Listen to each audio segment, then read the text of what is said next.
Hello दोस्तों, मेरा नाम है इमरान। दोस्तों, आज के वीडियो में हम लोग बात करने वाले इनकम टैक्स बचाने के कुछ आसान तरीकों के बारे में। वो कौन कौन से तरीके हैं जिसके जरिए आप इनकम टैक्स आसानी से बचा सकते हैं, तो एक एक करके इस वीडियो में हम लोग देखेंगे। तो ये वीडियो आप स्टार्टिंग से लेकर एंड तक पूरा देखिएगा। चलिए फिर से वीडियो शुरू करते हैं। दोस्तों, पहला है एटीसी। अंडर सेक्शन एटीसी में आप 1.5 लाख रुपए तक टैक्स बचा सकते हो। अब अंडर सेक्शन एटीसी में बहुत सारे इंस्ट्रूमेंट आते हैं, जैसे कि पीपीएफ हो गया, ईपीएफ हो गया, ईएलएसएस हो गया, पेंशन प्लान हो गया, लाइफ इंश्योरेंस का प्रीमियम हो गया, एनएससी मतलब नेशनल सेविंग सर्टिफिकेट, ठीक है, सुकन्या समृद्धि योजना, इसके अलावा और भी है। तो एनएससी अंडर सेक्शन 80C में इस तरीके के प्रोडक्ट आते हैं जहां पर आप अपने पैसे को निवेश करके 1.5 लाख रुपए तक टैक्स बचा सकते हो। मतलब 80C की लिमिट है 1.5 लाख। इसमें भले ही आप 2 लाख निवेश कर दो, 2.5 लाख निवेश कर दो, बट अंडर सेक्शन 80C में आप सिर्फ 1.5 लाख रुपए, आपकी जो इनकम 1.5 लाख रुपए की इनकम पर ही आप टैक्स बचा सकते हो अंडर सेक्शन 80C में। दोस्तों, एनपीएस में अगर आप पैसा निवेश करते हो तो उसमें एडिशनल 50,000 रुपए तक की टैक्स छूट आप ले सकते हो अंडर सेक्शन 80CCD में, ठीक है।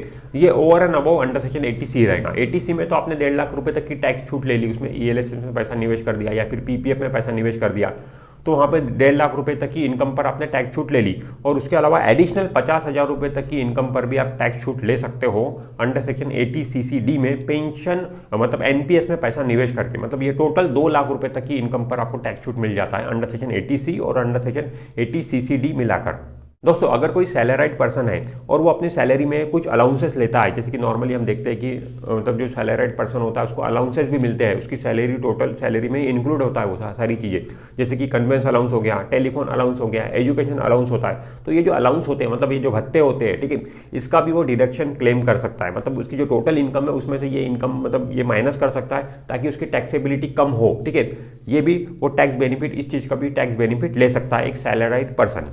दोस्तों, अगर आपको एचआरए मिलता है तो एचआरए पर भी आप टैक्स छूट ले सकते हो। एचआरए मतलब हाउस रेंट अलाउंस, ठीक है। अगर आप किराए के घर में रहते हो, ठीक है, तो आप एचआरए का बेनिफिट ले सकते हो, टैक्स बेनिफिट ले सकते हो। अभी नॉर्मली ये होता है कि अभी अगर मान लो आप जिस घर में रह रहे हो, ठीक है, वो घर आपके पेरेंट्स का है, ठीक है, आप किराए से नहीं रहते हो, ठीक है, मान लो वो घर अगर पेरेंट्स का है, ठीक है, और तो आप वहाँ पर भी टैक्स छूट ले सकते हो। उसके लिए कुछ प्रोविजंस आपको करने पड़ेंगे। आप क्या कर सकते हो, अपने पेरेंट्स को रेंट पे कर सकते हो, ठीक है। एक रेंट एग्रीमेंट आपको बनाना पड़ेगा अपने पेरेंट्स के साथ में।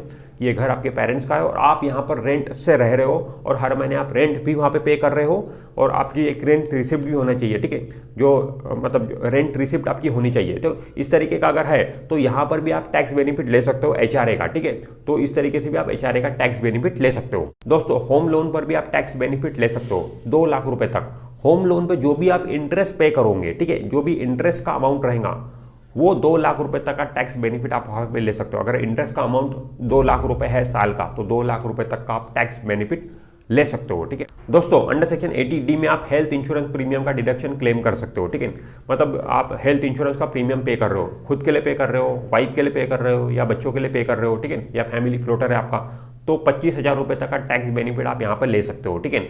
अगर आप अपने पेरेंट्स के लिए पे कर रहे हो, ठीक है, आपके जो पेरेंट्स हैं उनके लिए पे कर रहे हो, तो उनके लिए एडिशनल 25,000 रुपए तक का मतलब टैक्स बेनिफिट आप ले सकते हो। मतलब 25 आपके लिए और 25 आपके पेरेंट्स के लिए, इस तरह 50,000 रुपए तक आप टैक्स बेनिफिट ले सकते हो। अगर आपके पेरेंट्स सीनियर सिटीजन है, मतलब 60 साल से ऊपर है उनकी एज, तो 30,000 रुपए तक का वहाँ पे टैक्स बेनिफिट आपको मिलेगा।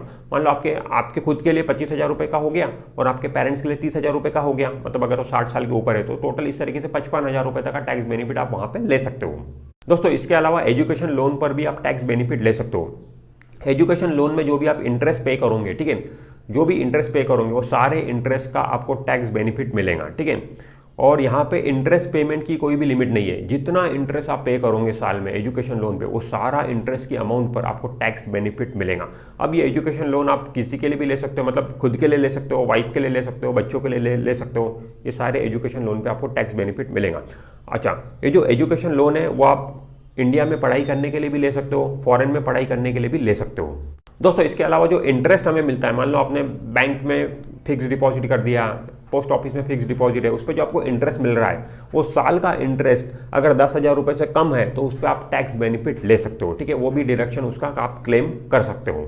दोस्तों, इसके अलावा अगर आप चैरिटी करते हो तो चैरिटी की अमाउंट पर भी आप टैक्स बेनिफिट ले सकते हो, ठीक है। तो आप आपकी जो इनकम रहेंगी, आपकी टोटल इनकम का 10% तक आप टैक्स बेनिफिट हासिल कर सकते हो। चैरिटी के जो भी अमाउंट रहेगा उस पर आप टैक्स बेनिफिट ले सकते हो। दोस्तों आज के वीडियो में हमने समझा कि किस तरीके से आप टैक्स बचा सकते हो, कहाँ कहाँ पे आपको पैसा निवेश करना पड़ेगा, किस तरीके से निवेश करना पड़ेगा ताकि आप अपना बहुत सारा टैक्स बचा सकते हो। तो फ्रेंड्स इस वीडियो में इतना ही। अगर ये वीडियो आपको अच्छा लगा है तो वीडियो को लाइक जरूर कर दीजिए, और आपने अभी तक हमारे चैनल को सब्सक्राइब नहीं किया है तो चैनल को सब्सक्राइब करके बेल आइकॉन जरूर प्रेस कर दीजिए। मैं मिलता हूं आपसे नेक्स्ट वीडियो में, तब तक के लिए बाय बाय।